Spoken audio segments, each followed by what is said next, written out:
Good morning, everyone. Boker Tov. In this week's Torah portion, we have the Jewish festivals. And the Torah talks about Yom Kippur and how you should abstain from eating.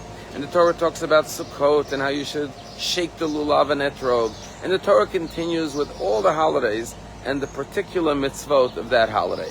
But there's one exception. When it comes to Shavuot, which is the holiday we're approaching in just a few weeks' time, the anniversary of the giving of the Torah says suddenly that at that time of the year, since it's the harvest time, you should not cut the corners of your field. There's a mitzvah in the Torah called Peah, that when a farmer cuts the produce, he should leave the corners of the field for the poor and the needy.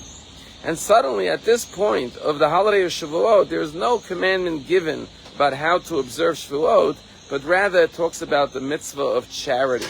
And the question is, what's the connection? And perhaps the answer is that the Torah is telling us what the essence of the Torah is.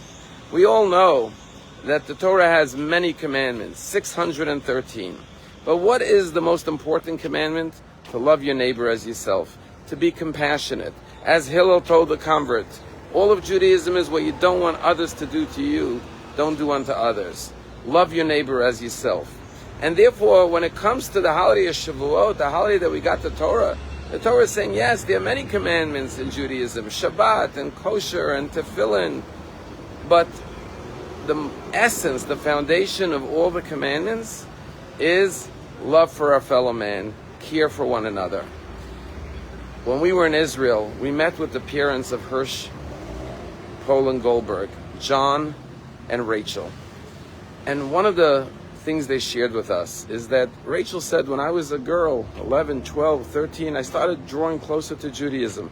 I was not observant growing up, but I started to fall in love with Judaism, and I started to become more religious and more observant. And sure enough, she married John and was living a religious Orthodox life. But Hersh, when he was in the army, 21 years old, he came home one week and he said to his parents, Ima, Abba, I have to tell you this, but I am no longer going to be keeping Shabbat. And Rachel said this was so painful for her, because she said, as a parent, you want to give your children the most beautiful things you have in life. And the most beautiful thing that we have is Shabbat. I came to love Shabbat and appreciate its beauty. And here my son is telling me that Shabbat is not meaningful to me. He no longer wants to keep Shabbat. And she said we were really heartbroken to hear this.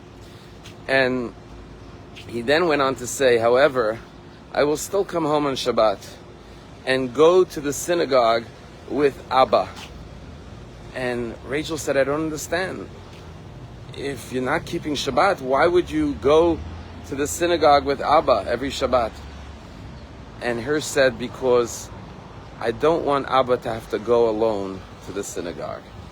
And sure enough, Rachel said, every Shabbat he would come home, go to the synagogue Friday night, and then come home for Shabbat dinner.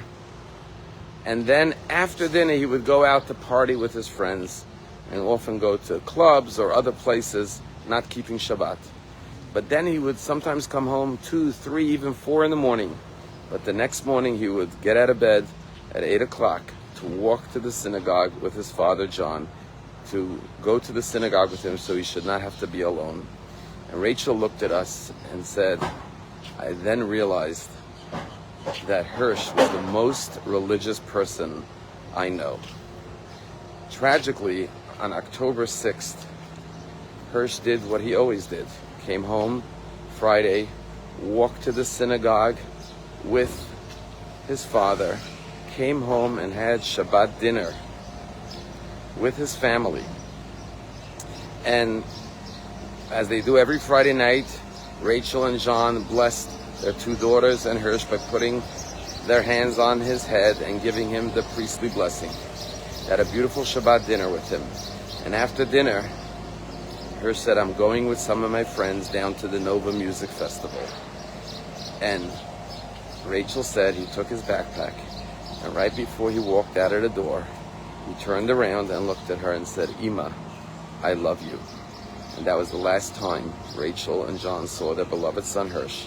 And the last words Rachel heard from her son Hersh was Ima, I love you. The Torah is teaching us that yes, it's important to be observant of as many of the commandments as we could fulfill. Every mitzvah is a gem, it's a diamond, it's a gift from God that enhances and beautifies our life. But remember, right there at Shavuot, the Torah says, care about the poor and the needy, because the most important thing in Judaism is how we treat one another. Have a wonderful day.